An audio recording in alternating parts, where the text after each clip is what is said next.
So the project which has brought us to Hart today is a project looking at trying to improve the efficacy of pre-emergent herbicides, particularly in stubble retention systems. And we've been trying to look at how spray deposition is affected by different stubble heights. Particularly been looking at how the deposition of that herbicide is affected at the base of the stubble or in that stubble row.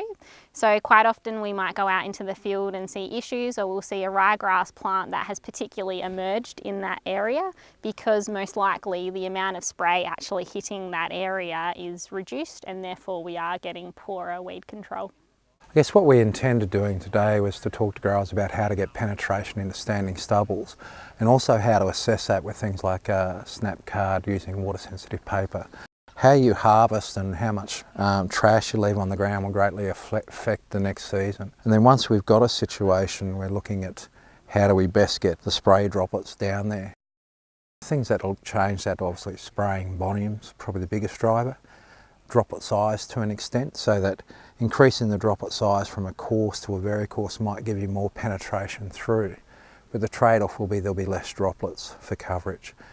So in the examples we did today, looking at the borderline of a medium to coarse type spray quality of the nozzle, 80 litres in the short stubble did a great job, 120 litres in the tall wasn't enough.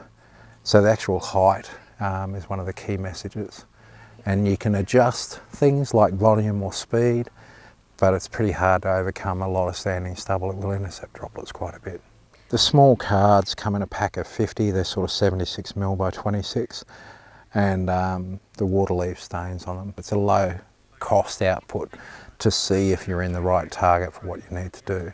I mean, just visually looking at them, you'll see differences and you'll say one's better than the other. But there is a snap card app that was developed by University of Western Australia, and so you're able to photograph the card and get a measurement of what the coverage on it is as a percentage of it that's actually covered with spray. And so that gives you an idea of comparing one setup with another. Is there more or less? That could be the difference between a product working or not working. The first thing is to place the cards where you want the spray to land. The most challenging place in a stubble is at the base of the stubble.